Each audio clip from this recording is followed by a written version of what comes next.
Hello Camp Cannon Army. Today I was showing you guys what I've done to keep my tortoises warm during the winter. I live here in central Georgia.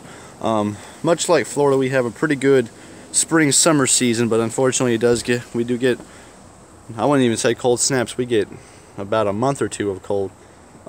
So unfortunately, the tortoises cannot roam the backyard as they normally would during the summer. So today's not too bad, so I'm going to let them out and walk around, or sometimes they just wander inside the house. But if it's really, really bad, especially at nighttime, here's what I keep them in.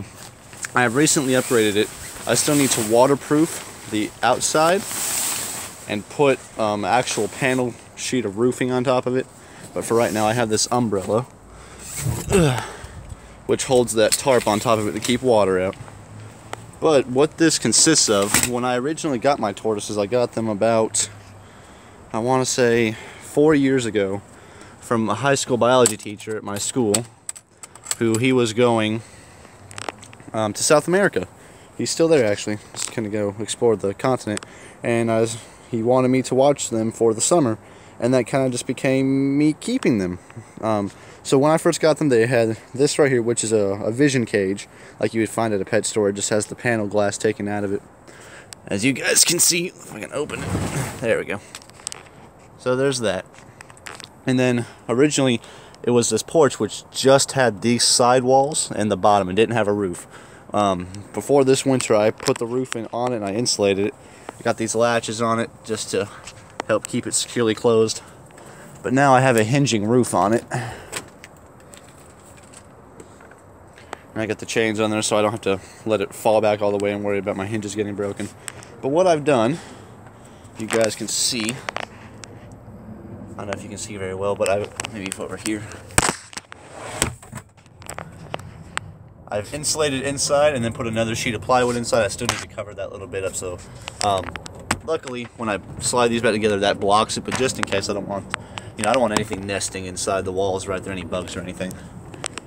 But I've actually ordered a Stansfield Heat Mat like Kenan uses for a lot of his indoor shelters. That's going to go in here, but for the meantime, I've got 2 Zoom-Ad heat pads and a ceramic heat emitter, and it's hanging up there. It's not down enough to where I'm concerned about the tortoises getting burnt by it. It's too high for them to even get burnt by it, but they tend to sleep on either side of it or back behind the water dish. And then I put a screen on top of it, so if it's a pretty nice day and I'm not going to be home or I'm at work and they have to stay in here because the yard doesn't have a fence, I have to leave them in here because no one else will let them out in the yard to graze. That way I can leave this open and let some natural sunlight get in here. I actually have my strip UVB light in the mail coming. The last one actually broke, so it'll be here in a couple days that I usually have in here if I have to keep the top closed if it's raining or anything, just to make sure they're getting some form of UVB. But I guess you guys want to actually see my tortoises. I have 2 species living in here. I have a hingeback, and I've got my redfoot. Now generally you would want to keep these 2 species separated because they are from very distant parts of the world, South America and Africa to be more specific. But they were living together for years when they were given to me, and I didn't want to separate them just because they do very well together. They get along very well. This is Clyde. This is Bonnie. I did not name them, but they are actually pretty good at answering to their names. Bonnie especially. And Bonnie's actually a boy. I guess the guy I got him from just thought it would be funny to name them Bonnie and Clyde. So I just kind of kept the names because when they're out grazing the yard, if I call their names, they'll actually come to me, as Clyde is very gracefully doing right now. As far as mulch, I use a combination of just some mulch from Home Depot, with no coloring in it, no added chemicals, all natural that you can get, and a little bit of topsoil mixed in to hold humidity. And then what I usually do, I have to go get some more sphagnum moss, but under this heat light in the vision on the plastic side, I'll keep some sphagnum moss in the corner over here that's moisturized. Sadie, back up. Back up, doggy. That's to help put off some more humidity, but I mist it daily. I miss them. Hey, buddy. And then I got the water dish in here. I've kind of sunk it down because Clyde's a little smaller than me, but they can both get in here. They both drink like camels. Very good. And I just made them some fresh food yesterday. They actually got some dandelion greens and just a little bit of cantaloupe and watermelon. We had some just to give them some extra moisture, but usually they'll get a dark leafy green, collards, mustards, green leaf lettuce, anything like that. And then I'll give them an extra vegetable, either it being squash or bell pepper or carrots. They really like carrots. And because they're more a forest species, I can give them a little more fruit than usual, so they'll get an occasional banana or maybe some berries or an apple, but that's at most a once-a-week treat, just because you don't ever want to give tortoises too much fruit, as you guys already know. And then this little hider here is just for Clyde, because on occasion Bonnie does like to kind of roll him over, actually. So he hides under there. I know the camera kind of hides it, but this is, in total length, is about 6 feet when it's together, and about 4 feet wide, which is a little smaller than I would like.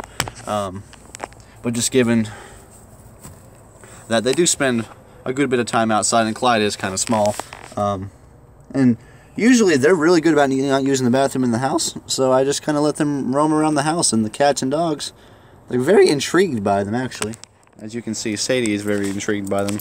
She's like, why are these rocks walking? It's weird, I don't understand. But that's what I do for them when they're outside. And then I just kind of slide it back together. I didn't really think... My original plan was to have the screen on a separate lid so I didn't have to continuously pull that apart. That's a little annoying, but not too bad. And what I did up here, for when it's closed to reflect more... Camera's not really good at showing it right now. This is water heater tape, and it's got that radiant heat barrier on the outside, so it reflects heat down into here very, very well, so it doesn't escape through the top. I've actually had... because I have an infrared gun so I can measure the temperature. I've had it down in the 30s out here, and in the box it's still in the high 70s. Even on this side, which isn't insulated, but on this side, and they'll both just hang out over there. Clyde likes his little spot behind the water bowl. Bonnie likes to be up against that wall, and they like that a whole lot. But it's actually about to rain today, so I'm going to close that. I'm going to take them out just as soon as I'm done shooting this to let them roll around in the yard for as long as I can. Bonnie will graze on grass a lot, as most redfoots do. Clyde, surprisingly, he doesn't. I can't really get him to graze. I need to do some more research on hingebacks. Maybe it's just something they don't do. But and on top of the vegetation, they get Missouri tortoise diet twice a week. So that's my redfoot and my hingeback, guys. Thanks for watching, and I'll see y'all in the next month's video.